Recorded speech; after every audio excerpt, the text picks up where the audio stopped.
For this project, I'm going to show you how to convert sticky labels and a couple of matches into a handful of exploding stickers. Put them on a hard surface and hit them with a hammer and they explode on impact with enough power to leave your ears ringing. These little thunder caps are super cheap and easy to make and are a fun way to level up your target practice as well, because with thunder caps, your targets explode. All we need to start this project is a box of safety matches and a razor blade. The box cutter I'm using has a quick release feature for removing the blade inside, and that's what I'll be using in a couple of minutes. Now let's get to work making our improvised cap gun powder with the heads of 2 safety matches. Matches like these are around 50% potassium chlorate mixed with a few other ingredients like sulfur, starch, and glue. If we take a hammer and lightly tap the heads of the matches while slowly rolling the sticks around, you can see the pyrotechnic shell separates from the stick and flakes right off. You might have noticed I'm collecting the match heads on a paper sticky note, and that's mainly to help keep my brick clean, but it'll also make it a lot easier to capture and transfer the powder later on. Now our thunder caps are going to make a much bigger bang if we grind the chunks down to a really fine powder, and a really easy way to do that is with a kitchen knife. Crush them with the blade, then carefully spread the powder back and forth a few times like you're putting butter on a muffin.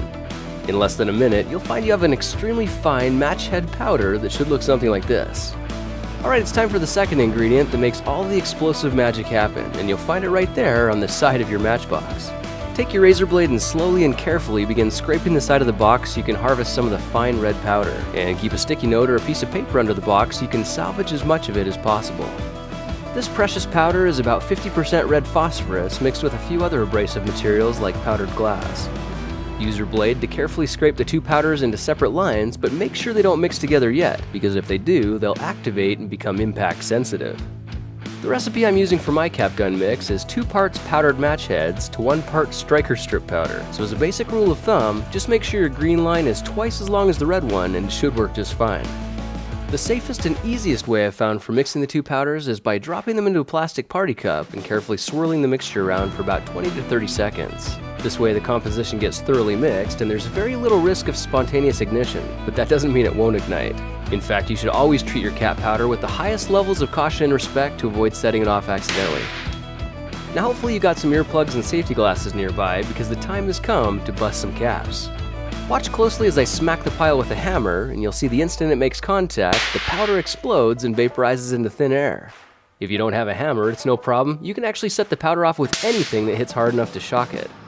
This amazing composition you've created is an improvised version of Armstrong's mixture, which, interestingly enough, is the same powder used for making cap gun caps. So that means now you have the option of reloading old cap gun caps and making them up to 10 times more powerful. Try using that option with the exploding cap darts we made in a previous video. Now just for fun, why don't we take this experiment one step further with a pack of sticky dots. I found a bundle of over 300 sticky back labels from the stationery section of my local grocery store. Set one of the labels down on the table with the sticky side facing up, then use something like a modified drinking straw to carefully transfer a tiny bit of the cap powder to the center of the label. Drop the powder right in the middle, then find another sticker the same color and carefully press it down over top, sealing off the edges and trapping the powder inside. You've just created a powerful homemade smack cap, and if you look closely you should be able to see the powder located in the center, ready for action. I went ahead and made a whole bunch more by adding the rest of the powder to different colored dots using the color coding to my advantage. The green dots have the smallest amount of powder, the orange dots have around twice as much powder, and the pink dots are as full as I could get them. Testing them out on my workbench, it's easy to see the difference between the green, the orange, and the pink dot, which was actually so loud your ears would have been ringing. So remember to do the smart thing and wear earplugs. I smacked a cap on a dirty brick so you can see the shock wave it makes when it explodes, then put one of the orange dots inside a leaf to see what would happen if we hit it with a rock. Apparently, the leaf gets completely obliterated in just an instant. For one final experiment, I picked up a CO2-powered BB gun to see what would happen if we tried using our thunder caps for target practice. I printed off a paper target and taped a smack cap to the center so when a pellet hits the bullseye, the target explodes. By sticking thunder caps to your targets, you'll get a very gratifying feeling of power and accomplishment when you hit your targets dead on. These exploding dots aren't just for BB guns though. They can be used with slingshots, blow darts, and I imagine they probably work with high-speed airsoft pellets as well. But whichever way you use them, one thing's for sure, you're bound to get a reaction each time you set one off.